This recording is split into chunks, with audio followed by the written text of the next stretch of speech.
안녕하십니까. 동서남북의 레저 프로를 담당하고 있는 김종국입니다. 오늘의 주제는 가히 낚시 중에 낚시라고 할 수 있는 송어 낚시의 비결입니다. 오늘 송어 낚시에 대한 내용을 1편, 2편으로 나눴기 때문에 오늘 방영될 부분은 1편이 되겠습니다. 이제 오늘 도움 말씀을 주실 게스트 두 분을 소개해 올리겠습니다. 먼저 최양일 선생님, 안녕하세요. 네, 안녕하십니까. 최 선생님은 한국에서 환경국의 국장님으로 계시면서 환경 문제와 수질 문제에 대해서 연구를 많이 하셨습니다. 또 현재는 물고기와 낚시에 대해서도 연구를 많이 하고 계십니다. 지금 현재는 센츄리 토니원에서 부동산 중개인으로 일하시고 계시는데 또한 낚시에 대한 전문가이십니다. 다음은 박만기 사장님, 안녕하세요. 예, 안녕하십니까. 네. 우리 박 사장님은 옥빌 프론티어로드에서 아주 큰 낚시 가게를 운영하고 있습니다. 박 사장님은 낚시에 대한 많은 정보를 이렇게 접하시기 때문에 이 고객들에게도 많은 도움을 이렇게 주고 계십니다. 둘째가라면 서로 할 만한 낚시 광이시기도 합니다. 본론에 들어가겠습니다. 순서가 조금 뒤바뀐 면도 있긴 하겠지만은 잡은 고기를 어떻게 요리해서 먹을 것인가, 그 요리 방법에 대해서 먼저 우리가 알아보겠습니다. 최 선생님, 송어 낚시를 해서 잡은 송어를 어떻게 처리하시는지요? 가령 물속에다 다시 풀어주기도 하시겠고, 또 맛있게 요리해서 맛있게 요리해서 드시기도 하실 텐데, 요리 방법이라든가 음식물로서의 영양가라든가 이런 거에 대해서 말씀을 좀 해주시죠. 네. 낚시를 하면은 고기를 많이 잡게 되는 날도 있고, 어떤 날은 한 마리도 못 잡게 되는 날도 있죠. 근데 많이 잡은 거 집으로 다 가져오면은 참 미안하죠. 생명체인데. 그래서 놔주기도 하고, 내가 꼭 필요한 거라든가 누가 꼭 원하는 경우에 한해서만 가지고 옵니다. 송어에 대해서 먼저 알아봐야 될 것은, 이 송어 자체가 WHO에서 추천하는 10대 건강식품에 속하고 있다는 거. 그 다음에 한국의 해양수산부의 웰빙 수산물로 선정이 되어 있습니다. 송어에는 다량의 아미노산, 그리고 DHA, 칼슘들이 많이 있어서 동맥경화, 뇌졸중, 순환기계통, 성인병, 빈혈, 이런데 굉장히 좋죠. 특히 여자분들 중에 여기에 다크 아이라고 그러나요? 여기가 까맣게 되신 분, 그저 한 서너 번 드시면 아마 싹 없어질 거예요. 그만큼 고단위 영양분이 들어있고 좋은 식품 중에 하나입니다. 그런데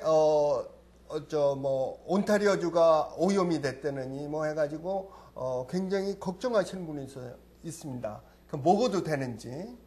근데 그것에 대해서 온타리오 주 정부가 이런 책자를 발간했죠. 가이드 투 이팅 온타리오 스포츠 피싱입니다. 이 속에는 뭐를 나타내고 있는가 하면 수온, PCB, 다이옥신이 얼마나 함유되어 있어서 이것 때문에 인체에 축적될 수 있는 섭취량, 축적 안 되고 흡수할 수 있는 횟수를 정하고 있어요. 근데 이게 송어에 대해서는 거의 나타나고 있지 않습니다. 그러니까 안전한 식품으로 봐도 되겠습니다. 그 다음에 요리 방법에는 여러 가지 방법이 있겠습니다만은 크게 5가지로 나눠보죠. 회, 프라이, 튀김, 훈제구이, 매운탕 등이 있겠는데, 회는 저는 민물 고기를 회 먹는 거는 그렇게 좋아하지는 않지만은 너무 맛이 좋다고 그래서 드시는 분이 많은데, 그럴 경우에는 48시간 냉동했다 드시는 게 좋지 않나. 여기 온타리오 주정부가 추천하는 거니까 우리가 믿는 것도 좋겠죠. 믿고 따라야 될 겁니다. 그 다음에 후라이가 제일 제가 좋아하는 방법인데, 계란 후라이 하다시피 기름이나 버터를 얇게 깔고 그 위에다가 필레 뜬 그 송어를 넣고 파하고 양파를 잘게 그 썰은 것을 그 위에다 덮고 후추하고 소금을 쳐서 그냥 그 프라이 하면 돼요. 예. 근데 맛이 아주 기가 막히니까 한번 드셔보시기 바랍니다. 그 다음에 튀김은 그 피시앤칩처럼 하는 방법인데, 그 아는 방법이니까 그냥 넘어가고요. 훈제 구이 방법이 있습니다. 그 훈제를 할 때는 나무 칩을 그 이런 알루미늄 호일에다가 그 저 김밥처럼 싸가지고, 근데 그 칩을 사전에 물에 담가서 적셔야 됩니다. 그리고 바베큐 할 때 거기다가 넣고 그 위에다가 이제 송어를 구우면은 맛있게 되겠죠. 근데 그 칩에는 히컬리, 그러니까 호두나무 일종인데요. 그 다음에 애플, 체리, 메이플 트리 칩들이 있습니다. 이것은 그 홈디포나 캐네디안 타이어에 가면은 쉽게 살 수 있습니다. 상당히 맛이 좋으니까 한번 시도해 보는 것도 좋겠습니다. 근데 매운탕도 그런 대로 괜찮습니다만은 그 송어는 매운탕용으로는 그렇게 아주 좋지는 않은 것 같습니다. 그리고 그 보관 방법인데, 이렇게 잡아서 필레 뜬 다음에 한 마리가 이렇게 크기 때문에 그걸 다 먹을 수가 없죠. 그래서 뭐 필레 쓸 때 보관 방법은 샌드위치 백 있죠. 그 조그만 그 플라스틱 백에다 넣고 물을 넣어서 얼리세요. 그래서 그 전체가 얼음으로 쌓이게 해서 보관하면은 상당한 오래 기간 동안 그 상하지 않고 먹을 수 있습니다. 그 송어가 그 WHO에서 선정하는 10대 건강식품 중에 하나가 되죠. 네, 그렇습니다.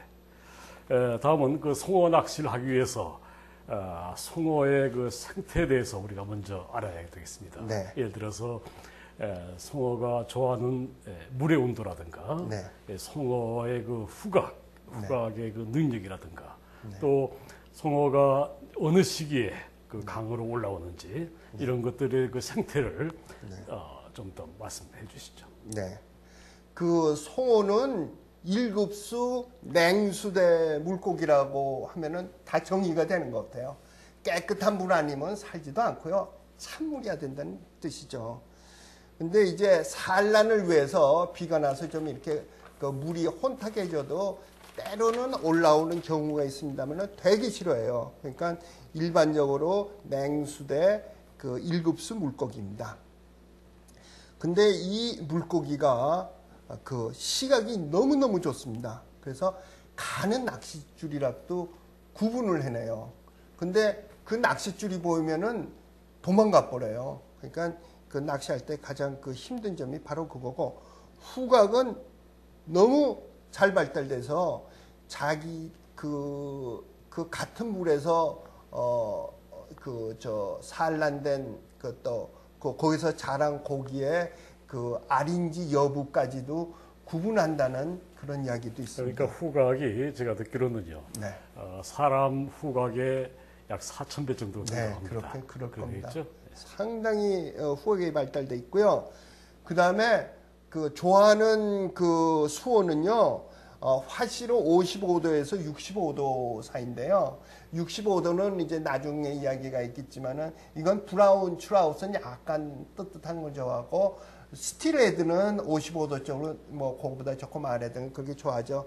그 섭씨로 따지면 12도에서 한 15도 사이라고 보시면 좋겠죠. 그래서 이 여름에는 이 송어가 색감이 없습니다. 큰 게 없어요. 안 올라가요. 그거는 깊은 데로 들어갑니다. 온타리오 호수의 깊은 데에서 살죠. 뭐 한 60피트 뭐 이렇게 60피트면 얼마나 되죠? 3, 68, 한 18m인가요? 근 20m에서 많이 떠다니죠. 뭐 한 그래서 그 송어는 그 찬물을 좋아한다. 그 다음에 수명은 대충 8년 내지 11년입니다. 브라운은 8년 정도 되고요. 스틸헤드 쪽은 레인보우 이거는 11년 됩니다. 종류는 캐나다에 한 7종이 살고 있는데 그 중에 우리 온타리오수에는 한 4종이 있습니다. 레인보 2종하고 브라운 트라우트하고 레이크 트라우트인데 우리가 보통 접하게 되는 건 레인보하고 브라운입니다. 레인보에는 2가지가 있습니다. 은색으로 바짝바짝 전체 나오는 스트레드가 있고요. 가운데 붉은 줄이 이렇게 나와 있는, 그리고 무지개 색깔이 나는 정말 무지개 성호 레인보가 있습니다. 그래서 그런 성호고요. 모기는 주로 그 색강에서 급물살 타는 그런 색강에서 살 때는 그 수중곤충이나 수중 갑각류, 그러니까 수중에 사는 무슨 가재라든가 또는 그 새우 같은 거, 그다음에 작은 물고기, 연어알, 뭐 자기가 낳은 알을 더 많이 그 번식시키기 위해서 딴 송어알도 그냥 다 먹는 그런 습관도 있고요.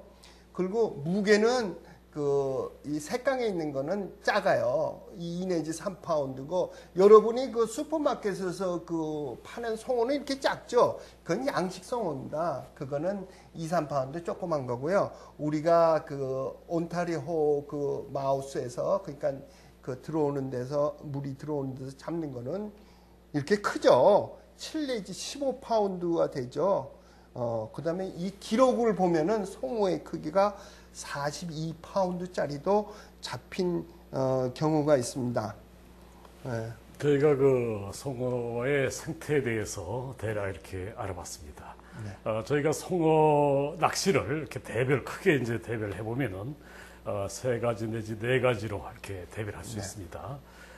첫 번째로 그 보트를 타고 하는 트롤링 낚시. 여름철에 그 수온이 높아지기 때문에 송어가 깊은 물속으로 들어가죠. 그렇기 때문에 우리가 보트를 타고 나가서 트롤링을 합니다. 두 번째로 그 가을이나 겨울, 봄철에 이때는 수온이 낮아지기 때문에 그 송어가 호수에서 강으로 들어오죠. 네.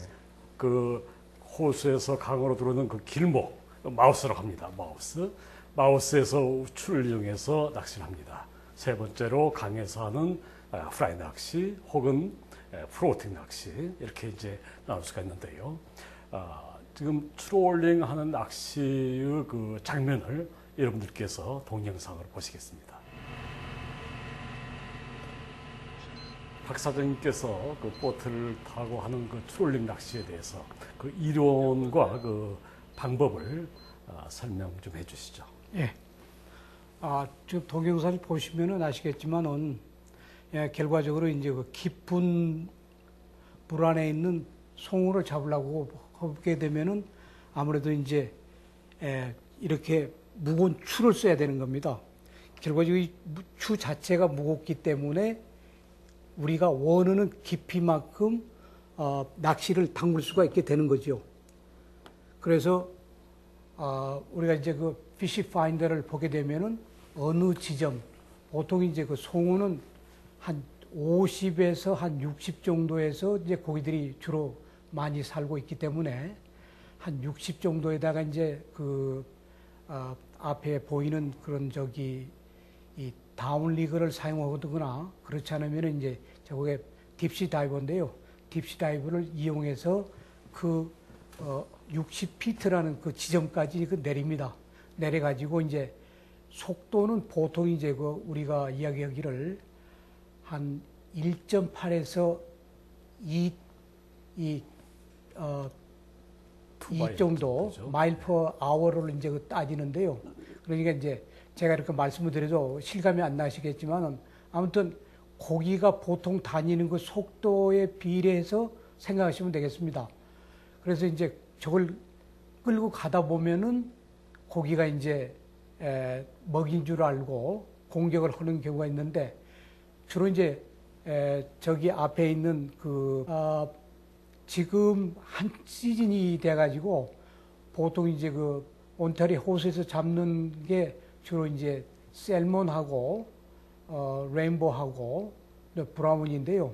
지금 셀몬이 제일 많이 잡히고, 그 다음에 이제 트롤링으로 이제 레인보우가 잡히고, 그다음 셀몬도 이제 종류가 코호가 있고 치녹이 있습니다. 치녹은 이제 킹 셀몬이라고 그래서 아주 덩치가 크고 무게가 지금 제일 올해 근수가 많이 나간 게 35파운드가 조금 넘은 게 있고요. 지금 그 정도면은 사실 엄청나게 큰 고기거든요.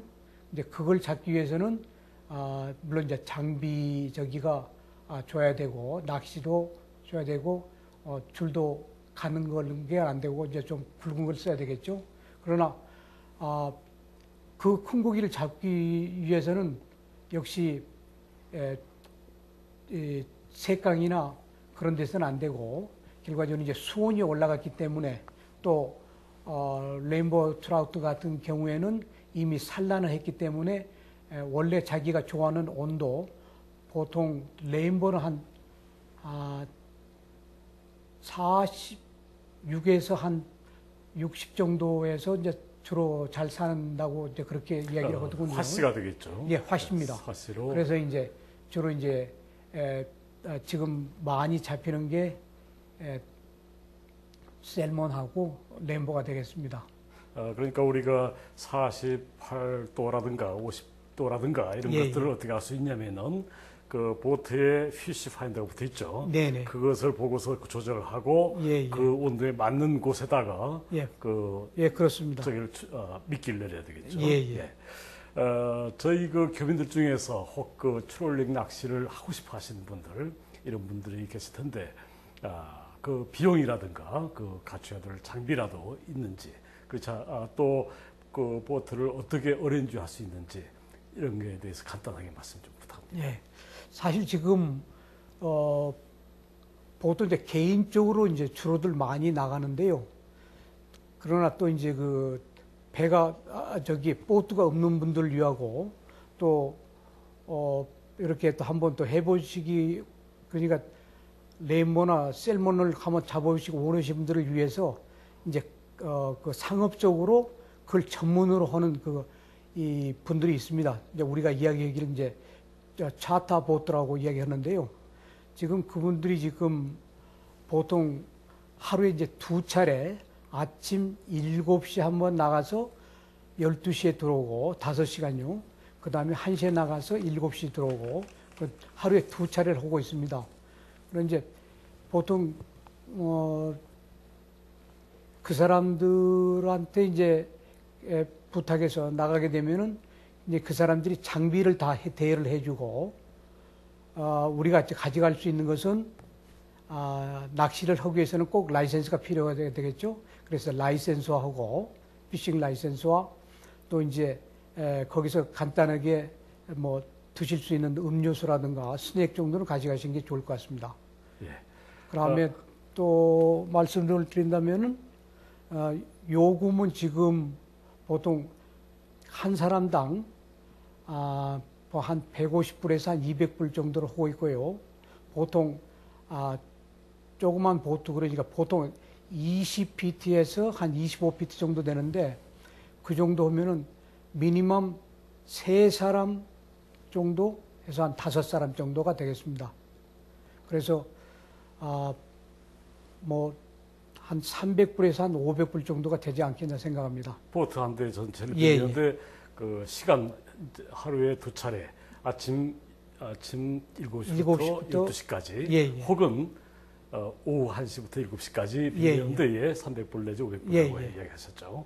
근데 사장님께서 그 어렌지 하시면서 조금 더 싸게 낼 수가 있겠죠? 물론 제가 지금 아시는 분하고 구두적으로 지금 이야기가 됐습니다. 지금 많은 우리 교민들이나 또 방문 오신 분들이 또 이거 원하시는 분들이 있기 때문에 제가 이야기를 하게 되면은 뭐 좀 저렴한 가격으로 할 수는 있습니다. 예. 언제든지 원하시는 분이 있으시면은 저한테 연락을 주시면은 제가 어렌지를 해드리겠습니다. 제가 다시 한번 정리를 하겠습니다.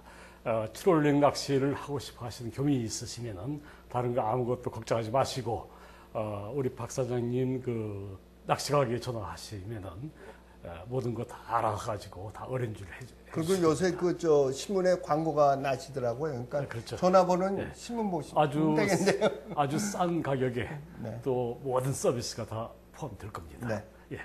이번에는 저희가 그 10월경부터 3, 4월 그 봄까지 온도가 좀 낮아지는 그 시기에는 송어가 강으로 들어오죠. 호수에서 강으로 들어온 저희가 길목에서 그 마우스에서 추 낚시를 우리가 즐길 수가 있습니다. 이때 우리가 해야 되는 갖춰야 될 낚시 장비, 낚싯대라든가 낚싯줄이라든가 이런 거에 대해서 좀 말씀해 주시죠. 네. 그 송어를 잡기 위해서는 송어에 대해서 잘 알아야 되겠죠. 그래서 그 지피지기면 백전백승이라는 그 손자의 말씀도 있고, 그 다음에 또 그런 거 있죠. 또 프로와 아마의 차이는 같이 낚시를 열심히 가는 걸 준비를 해도 프로는 잡고 아마는 못 잡고, 그러니까 지식도 있어야 될 거고, 그 다음에 우리가 잡으려면은 때에 따라서는 이 방법으로 되고 때에 따라서 안 될 때가 있는데, 그래서 송어의 눈높이에 맞춰서 생각을 해야지, 내가 여기 뻐쩍뻐쩍 좋은 거 있다고 해서 넣는다고 해서 그 송어가 물질 않거든요. 그래서 그걸 기본으로 하고, 송어 낚시의 기본 원리는 뭔가 하면은 문제점인데 그걸 해결하는 거예요. 문제점이 뭔가 하면은 아까도 말씀드렸지만은 시력이 너무너무 좋아요. 그래서 굵은 줄을 쓸 수는 없습니다. 아까도 말씀드렸지만 송어가 보통 7 내지 15파운드인데 줄을 뭐 15파운드짜리 이렇게 쓰면은 그 부근도 오지를 않아요. 그러니까 아주 가는 줄을 써야 되겠죠. 근데 너무 또 가는 줄 쓰다 보면은 터져나가죠. 물 쓸 때 끊어지죠. 그러니까 그게 기술이죠. 그러니까 그걸 다 알고 있어야 되겠죠. 그 다음에 이게 무지하게 힘이 세요. 그리고 가만히 있는 게 아니라 탁 걸면은요, 한 50cm 이상 튀어 올라와요. 뛰어다가 탁 떨어지거든요. 그때 줄이 탁 나가는 경우가 상당히 많습니다. 그러니까 송어는, 샌머는 보통 이 점핑을 안 하는데, 송어는 점핑을 많이 하죠. 많이 점핑해요. 그게 충격 에너지거든요. 그래서 그런 문제점이 있고, 그러니까 이것에 대한 해결 방법. 작은 어떻든 그 송어가 미끼를 물어야 될 거 아니에요. 그러면 줄이 안 보이게 해야 된다고요. 줄을 안 보니까 가는 줄을 써야 되는데, 어떻게 가는 줄을 쓰냐? 같은 파운드가 나가지만은 그 재질이 좋아야 되겠죠. 그래서 그 가장 좋은 거는 뭔가 하면은 요 사이에서는 대부분 모노 필라멘트 라인을 피싱 라인을 쓰지 않고 100% 플로로 카본 피싱 라인을 써요. 그렇죠. 이거는 줄 강도도 강할 뿐더러 송어 눈에 이게 잘 안 보여요. 그러니까 물건을 구별한다는 거는 그 경계선에서 반사 파장이 다른 거거든요. 반사 파장이 다른 건데, 그것을 투과시켜 버리면 이게 안 보이는 거예요. 그렇다고 100% 투과는 안 되고요. 굉장히 흐릿하지만은 그런 식으로 해서 송어한테 안심시키는 거죠. 그것이 이제 가는면서도 강도가 높고 눈이 안 보이는 줄을 쓴다. 그 다음에 이제 힘을 흡수를 해야 되는데, 힘을 이제 흡수를 시켜야 되겠죠. 그럼 이제 그거는 대에서부터 시작을 해가지고 리이 이제 또 관계되는 거고요.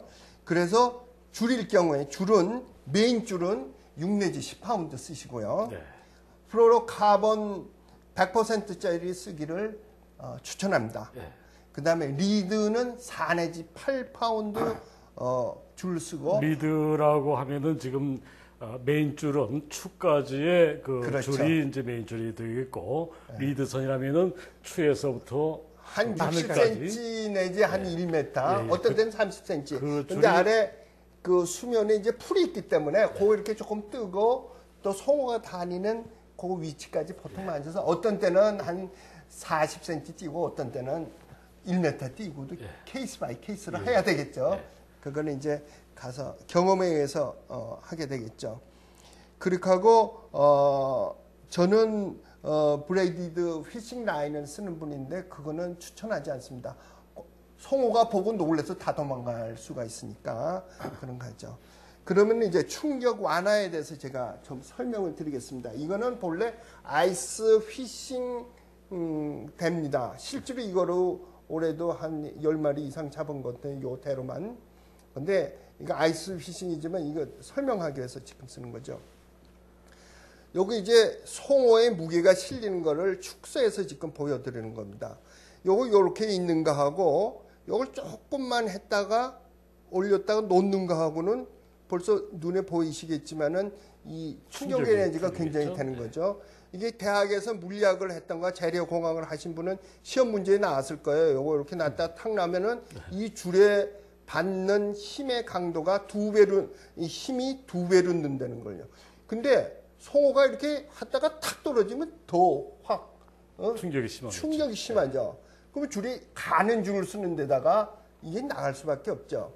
그래서 충격을 흡수시키기 위해서는 이 줄 자체가 탄성이 있어 가지고 흡수를 하지만은 이 대에서 흡수를 해줘야 됩니다. 이렇게 휘면서 이 대는 패스트 액션하고 슬로우 액션, 미디움 액션이 있습니다만 패스트 액션은 이게 빡빡해 가지고 그냥 하면 막바로 힘이 여기까지 전달되는 거고 슬로우 액션이 이게 확 휘는 거죠. 그래서 보통 대는 저희가 추천하기는 미니멈 8피트 쓰고요. 보통 한 10피트, 11피트짜리 대를 쓰면서 슬로우 액션을 해서 송어가 요동을 칠 때 힘을 거쳐서 탁 받아줘야 되겠죠. 그 다음에 이 요동을 쳐서 그 줄의 힘의 한도를 넘을 것 같으면 이 줄이 이렇게 풀어져야 돼요. 그래서 왜 이게 풀어지잖아요. 그러니까 잡아당기면 어느 이상이 풀어지게 하여지만은 그 충격을 견디고 끝까지 이제 것은 이제 릴로 조절. 네, 그래서 요 뒤에 이게 조정을 하죠. 이렇게 하면 그냥 확 올라가고 이걸 풀면은요, 이거 그냥 풀리잖아요, 그죠? 그러니까 이것이 이제 능숙한 사람은 이렇게 잡아대는 거, 이게 몇 파운드인데 저희가 실험해 본 결과 8파운드, 아니 10파운드 줄 쓸 때 이 풀리는 거를 1파운드 정도로 해야 돼요. 그러니까 그 충격 에너지하고 충격 에너지를 받을 수 있는 게 1파운드라고 보면 돼. 줄의 강도는 8파운드지만은. 예, 그래서 이제 그렇게. 근데 결과적으로 네. 삼박자가 맞아야 된다는 이야기 아니겠습니까? 그게 맞아요. 그런데 이제 결과적으로 앞에 그 리더하는 줄하고 낚싯대하고 네. 릴에 풀려지는 그 드래그 상태가 네. 맞아야 고기가 점프를 했을 적에 그 점프 그 충격을 다 받아주는 거 아니겠습니까? 네. 도망 못 가게 하는 거죠. 예. 그래서 아무튼 모든 분들이 사실 처음에 낚시를 시작하시면은 무조건 싼 것만 찾는데 맞아요. 근데 제가 참 낚시를 이제 송어 낚시를 하겠다 그러면은 다시 한번 생각해 보시라고도 말씀드릴 수 있습니다. 결과적으로 이제 송어는 우리 최 선생님께서 말씀하셨다시피 굉장히 영양 고기고 또 굉장히 조심성이 또 많은 고기이기 때문에 웬만해서는 그 고기 잡기 힘들거든요. 그 고기를 잡으려면은 아주 최 선생님 말씀하신 대로 아무튼 트라우트를 잘 알므로써 인해서 우리가 그 고기를 잘 잡을 수 있으니까 한번 더 참고해 주시기 바랍니다. 네. 그래서 제 같은 경우에는 줄은 제일 비싼 거 써요. 요거 25피트인데 이거 7불 얼마 해요? 이거는 이게 270, 약 250m짜리인데 이거 5불 얼마인가 주고 샀어요. 그러니까 이 리드선이나 이런 거는 가장 비싼 거 쓰세요. 이런 거는 한 30불 가까이 가는데 그 다음에 대는 그냥 쉽게 이야기해서 텍스까지 포함해서 미니만 100불 부근 걸 사셔야지 될 겁니다. 그러니까 송어 낚시 하실 때에 너무 싼 것만 이렇게 사시려고 하시면 안 되겠고 아무래도 비싼 것은 그 값어치가 있겠죠. 그러니까 네임을 다 이야기를 했으면 좋겠지만 그럴 시간도 없고 대충 일반적으로 비싼 것이 좋은 거니까. 그리고 지금 박 사장님께서 이야기하셨듯이 송어가 매우 영리한 물고기입니다. 저희가 연어도 잡아보지만 연어는 상당히 좀 멍청하죠. 근데 저희가 송어를 잡으면서 그 영리한 물고기하고 싸워서 이길 때에 그게 또 쾌감이 느껴지겠죠. 이번에는 또한 낚시하는데 중요한 부분이 낚시 바늘과 추가 되겠습니다. 여기에 대해서 박사님 이야기 좀 해주시죠. 예, 사실 주로 이제 우리 교민분들이 낚시를 둔벙 낚시라고 그러죠. 이제 바른 바운싱을 많이 하시고 낚시를 던져놓고 이제 기다리면서 하시는 게 많은데 그때는 낚시가 큰 거보다도 조그만 게 아무래도 낫죠. 왜 하는 거니? 낚시 자체에 무게가 있기 때문에. 그리고 조금 전에 제 선생님 말씀하신 대로 낚시에 이제 연어를 끼게 되면은 스트로포를 사용해서 뜨게끔 만드는데요. 낚시 바늘이 크다 보면은 그게 저 밑으로 가라앉아 버립니다. 그러면 스트로포를 또 많이 쓰다 보면은 고기가 또 안 물고. 그러니까 스트로포를 가능하면은 적게 쓰면서도 낚시를 올리려고 그러면은 낚시 바늘이 적어야 되고 낚시가 적으면서도 강해야 됩니다. 또 굉장히 아주 샤프해가지고 한번 물게 되면은 제대로 걸려야 되는데요. 이제 그러다 보면은 모든 조건이 다 맞으려다 보면은 물론 이제 값이 좀 더 돈이 좀 들어가겠지만은 아무튼 다른 고기하고 틀려서 특히 이 송어 낚시는 조금 투자한 만큼의 가치가 또 있겠고 또한 추 자체도 너무 무거우면 안 됩니다. 송어가 굉장히 영리한 고기가 돼서요. 추를 무겁게 쓰게 되면은 제가 감각을 느낌이 거의 없기 때문에 와서 밥을 이미 먹고 갔는데도 모르는 경우가 더러 있습니다. 그래서 이제 추하고 낚시추라고 그걸 잘 맞춰가지고 바란스를 맞춰갖고 해야 되고 또한 앉아서 이제 주로 이제 던져놓고 기다리시는 분들이 많은데요. 그때는 낚시대 자체가 굉장히 앞에 섬세해가지고 고기가 와서 조금 와서 입감을 먹으려고 하게 되면은 움직여주는 게 좋습니다. 그러다 보면은 낚시대가 역시 길어야 그 감각을 제대로 느낄 수 있고 낚시가 짧으면은 감각 자체가 굉장히 두놉니다. 그래서 최소한도 10피트 이상이 돼야 되지 않겠나 저는 생각하고 또한 이제 그걸 하기 위해서는 역시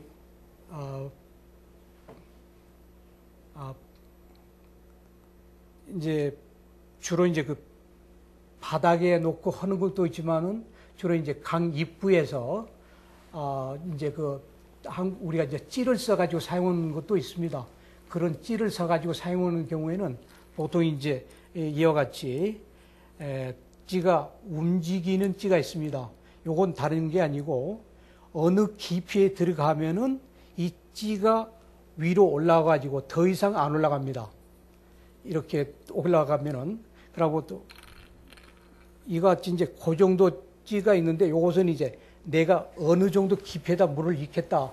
깊이에다 예를 들어서 2m다 그러면 2m 한 10이나 20 정도를 놔주시면은 이 찌가 고정해서 내려가고 고기가 와서 이제 물게 되면은 이제 찌가 움직일 때 이제 채면은 고기가 잡히겠습니다.